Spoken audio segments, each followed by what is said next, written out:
Si tu m'as donné ta vie, je te donne la mienne. Dans le froid de la nuit, mon cœur t'appartient. Et quand la tristesse arrive, je sais tu es là, toujours près de moi. Bon jeudi, bienvenue à votre émission La Victoire de l'amour. J'espère que vous allez bien ce matin. Comme on le fait tous les jeudis, on rejoint notre ami Simon et l'homélie avec quelqu'un qu'on apprécie beaucoup. Il est de Paris, le bon père Michel Marie.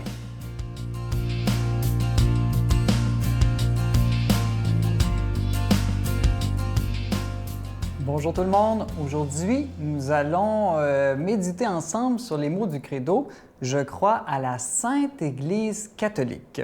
La dernière fois que je vous ai parlé, on a parlé ensemble de ce qu'était la sainteté. On a vu que la sainteté, c'est une perfection, la perfection surtout de l'amour miséricordieux. Eh bien là, on nous dit aujourd'hui que l'Église aussi, elle est sainte, elle est donc comme Dieu. Et ça, qu'est-ce que ça nous dit? Bien, ça nous dit que l'Église aussi, elle est miséricordieuse. Vous savez, on ne devrait jamais avoir peur de Dieu, jamais avoir peur de Dieu parce que Dieu n'est pas venu pour nous condamner, mais pour nous sauver. Eh bien, c'est la même chose de l'Église. Si l'Église est sainte comme Dieu, nous ne devrions jamais avoir peur de l'Église parce que l'Église, elle est aussi pas là pour nous juger, mais pour nous sauver, pour nous aider à accueillir le pardon de Dieu. L'Église est comme cette arche de Noé. Il suffit d'embarquer dans l'arche pour être sauvé des eaux de la mort. Eh bien, embarquer dans l'Église, on peut prendre une autre image, c'est comme embarquer dans les bras d'une maman, des bras qui sont sécurisants, réconfortants. Voilà, n'ayons jamais peur de l'Église parce que l'Église comme Dieu, elle est sainte, c'est-à-dire qu'elle est miséricordieuse. L'Église, ce mot, vous savez, vient d'un mot grec « ecclésia » qui veut dire une assemblée. Assemblée, ça veut dire c'est un groupe de personnes qui sont convoquées pour une raison spéciale. Donc, c'est un appel, en réponse à un appel. Donc, l'Église de Dieu, on peut dire que c'est le peuple de Dieu qui est convoqué, qui est appelé par Dieu pour se réunir, pour faire quoi? Bien, pour le louer, le célébrer, l'aimer et le servir tous ensemble. Parce que l'Église, c'est comme une grande famille. Et vous savez, de même qu'une maman aime organiser un souper avec toute la famille autour de la table, eh bien, Dieu, c'est la même chose. Dieu aime convoquer tous ses enfants pour qu'ils soient ensemble réunis autour d'une table pour vraiment former cette communion, cette unité qui réjouit le cœur de Dieu. On nous dit que la Sainte Église, elle est catholique. Catholique, c'est un mot qui veut dire selon le tout, selon la totalité en grec. Des fois, on traduit universel. Eh bien, c'est vrai que l'Église est catholique, mais en deux sens différents. D'abord, c'est une seule Église pour tous les hommes, toutes les époques et tous les lieux, toutes les cultures, toutes les langues. Donc, dans ce premier sens, vraiment, c'est l'Église universelle, mais aussi l'Église du tout, l'Église universelle, dans le sens de l'Église qui croit, enseigne et célèbre toute la parole de Dieu. Vous savez, pas simplement telle page que j'aime, tel verset qui me plaît, telle autre parole qui est facile à entendre. Non. L'Église catholique, c'est celle qui croit et vit de toute la totalité de la foi, de toutes les paroles de Dieu. Donc, dans ce sens-là, nous devons aussi être catholiques. Pas simplement être comme dans un buffet et prendre ce qu'on aime et laisser ce qu'on n'aime pas. Être catholique, c'est être universel aussi au niveau de l'amour, c'est-à-dire travailler à défendre le bien, le bonheur de tous. Ne pas, comme on dit des fois, juste prêcher pour sa paroisse. Il faut vraiment être ouvert à aimer et à travailler activement au bien de l'ensemble de l'humanité, y compris de ceux qui ne partagent pas la même foi que nous, et spécialement que notre amour se tourne vers les plus souffrants. Voilà ce qui est aussi être vraiment catholique. Notre Père qui es aux cieux, que ton nom soit sanctifié, que ton règne vienne, que ta volonté soit faite sur la terre comme au ciel. Donne-nous aujourd'hui notre pain de ce jour. Pardonne-nous nos offenses comme nous pardonnons à ceux qui nous ont offensés. Ne nous laisse pas entrer en tentation, mais délivre-nous du mal, car c'est à toi qu'appartient le règne, la puissance et la gloire pour les siècles des siècles. Amen. Mon Père, je m'abandonne à toi. Fais de moi ce qu'il te plaira. Quoi que tu fasses de moi, je te remercie. Je suis prête à tout, j'accepte tout pourvu que ta volonté se fasse en moi, en toutes les créatures. Je ne désire rien d'autre, mon Dieu. Je remets mon âme entre tes mains. Je te la donne, mon Dieu, avec tout l'amour de mon cœur, parce que je t'aime, et que ce m'est un besoin d'amour de me donner, de me remettre entre tes mains, sans mesure, avec une infinie confiance, car tu es mon Père.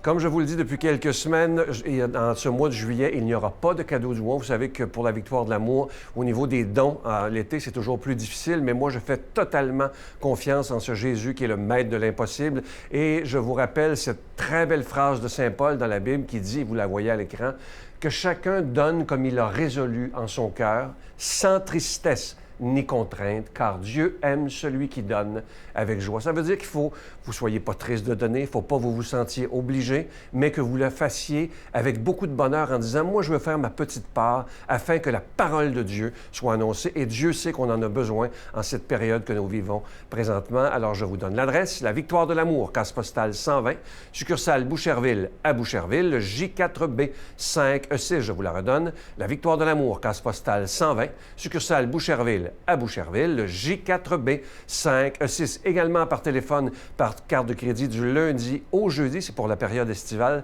Nos bureaux sont ouverts de 8h à 17h dans le 514-523-4433, 523-4433 ou sans frais le 1-888-811-9291. 1-888-811-9291 et aussi sur notre site Internet. Vous savez que c'est une façon très rapide, sécuritaire et efficace de faire votre don, le www.lavictoiredelamour.org. Alors, je vous rappelle cette très, très belle phrase de Saint Paul, que c'est dans Corinthiens, que chacun donne comme il l'a résolu en son cœur, sans tristesse ni contrainte, car Dieu aime celui qui donne avec joie. Merci de donner des mains à la Providence.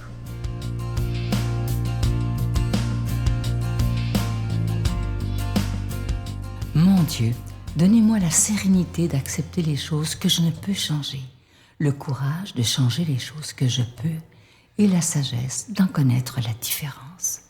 Amen.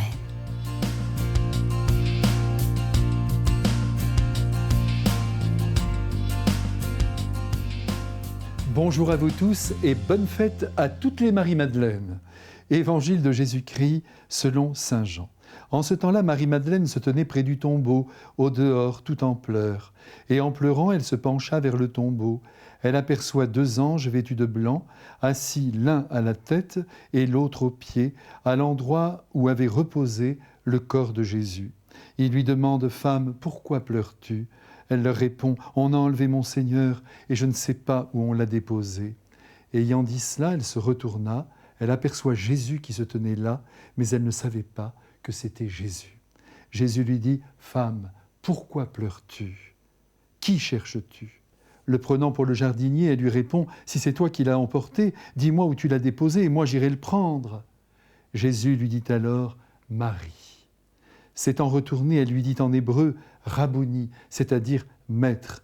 Jésus reprend « Ne me retiens pas, car je ne suis pas encore monté vers le Père. Va trouver mes frères pour leur dire que je monte vers mon Père et votre Père, vers mon Dieu et votre Dieu. » Marie-Madeleine s'en va donc annoncer aux disciples « J'ai vu le Seigneur » et elle raconta ce qu'il lui avait dit. Mes frères bien-aimés, c'est toujours un bonheur de retrouver au cours de l'été notre si chère Marie-Madeleine qui vient de sa démesure d'amour réchauffer nos cœurs. C'est sa fête aujourd'hui, oui, mais nous n'allons pas tout de suite la rejoindre, si vous le voulez bien, dans le jardin où le Christ vient de lui apparaître avec son corps de ressuscité. Nous allons commencer par la suivre dans sa vie, du moins dans ce que l'Évangile nous en dit. Et ce sera pour nous l'occasion de nous attacher davantage à sa personne. Marie-Madeleine, ou Marie de Magdala, ou Marie la Magdaléenne, c'est ainsi que l'Évangile la nomme, ce qui laisse entendre qu'elle vivait dans la ville de Magdala, qui se trouve sur les bords du lac de Tibériade. La première fois qu'elle apparaît dans l'Évangile, c'est au milieu d'autres femmes, alors que saint Luc, au chapitre 8, nous dit que Jésus cheminait à travers villes et villages, prêchant et annonçant la bonne nouvelle du royaume de Dieu. en compagnie des apôtres, mais aussi de quelques femmes qui avaient été guéries d'esprits mauvais et de maladies. Et la première qui est citée, c'est Marie, surnommée la Magdaléenne, de laquelle, précise l'Évangile, étaient sortis 7 démons. Il n'y avait donc pas que des hommes dans l'entourage de Jésus. Jésus, c'est bien que je le rappelle, n'est pas misogyne, et c'est bon aujourd'hui en cette fête de se le redire. Marie-Madeleine est donc une convertie que Jésus a délivrée des forces du mal qui l'oppressaient. La référence aux 7 démons semble évoquer la plénitude du mal qui l'aurait envahi, mais restons sur ce point assez réservés. Convertie, ça c'est sûr, elle est libérée, plus encore, elle vit auprès du Christ, elle le suit. Et pour parler comme Pierre de Bérulle, le grand théologien du XVIIe siècle, elle est l'humble et fervente disciple de Jésus. Marie la Magdaléenne, on la retrouve encore nommée ainsi au pied de la croix, courageuse, fidèle, alors que tous les hommes ont fichu le camp sous la domination de la peur. Et puis, comme vous le savez sans doute, au cours des siècles, en réfléchissant à la place de cette femme dans la vie du Christ, les pères de l'Église l'ont reconnue aussi sous les traits de la pécheresse qui osa un jour entrer chez Simon le pharisien alors qu'il donnait un dîner en l'honneur de Jésus. Elle se jette à ses pieds, elle se met à pleurer en présence du véritable amour incarné dont elle a tellement soif et qu'elle n'a sans doute jamais rencontré. Et avec audace, elle dénoue sa chevelure, elle essuie les pieds de Jésus. Vous imaginez le scandale, du moins dans la tête de Simon le pharisien. S'il savait qui est cette femme, il ne se laisserait pas toucher par elle. Et Jésus répond, parce qu'elle a montré beaucoup d'amour, ses nombreux péchés lui sont remis. Marie-Madeleine, elle est aussi la sœur de Marthe et de Lazare. Et on la retrouve au pied de Jésus, écoutant sa parole, s'émerveillant de sa seule présence. Et enfin, elle nous donne rendez-vous dans le jardin de la résurrection, où ses pleurs sont étanchés par la vision de Jésus qui, ce jour-là, va lui confier une mission extraordinaire, celle d'annoncer aux apôtres qu'il est vivant. Apôtre des apôtres. Voilà donc son plus beau titre.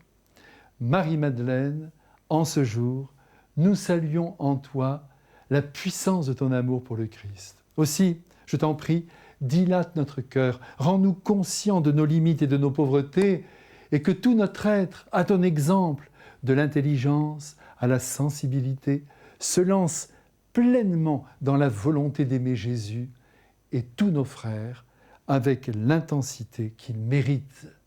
Marie-Madeleine, avec le Père, le Fils et le Saint-Esprit, bénis-nous du haut du ciel, au jour de ta fête. Amen. Je vous salue Marie, pleine de grâce. Le Seigneur est avec vous. Vous êtes bénie entre toutes les femmes, et Jésus, le fruit de vos entrailles, est béni. Sainte Marie, Mère de Dieu, priez pour nous pauvres pécheurs, maintenant et à l'heure de notre mort. Amen.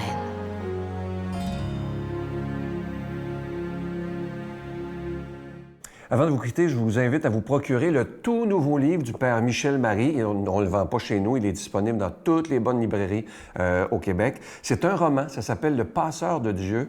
Moi, j'en reviens pas du talent que cet homme-là, il fait des livres religieux, il fait des romans, et tous ces romans, c'est tellement bien fait. C'est spirituel, mais il a un talent d'écriture, j'en reviens pas moi-même. Alors, allez vous procurer ça, il y a ça dans toutes les bonnes librairies, que ce soit Archambault, etc. Alors, il est disponible au Québec à la demande de plusieurs Québécois d'ailleurs. Je vous souhaite une très, très belle journée. À demain. Bye. Le fait d'avoir vécu ce que j'ai vécu quand j'étais petit, puis c'est pas une blague, ça me donne vraiment comme une autre vision du monde un peu. C'est drôle parce que ça te fait un peu réaliser que il peut y avoir des moments vraiment, vraiment, vraiment bas, puis que les moments que tu réussis, tu as du succès, ils sont précieux.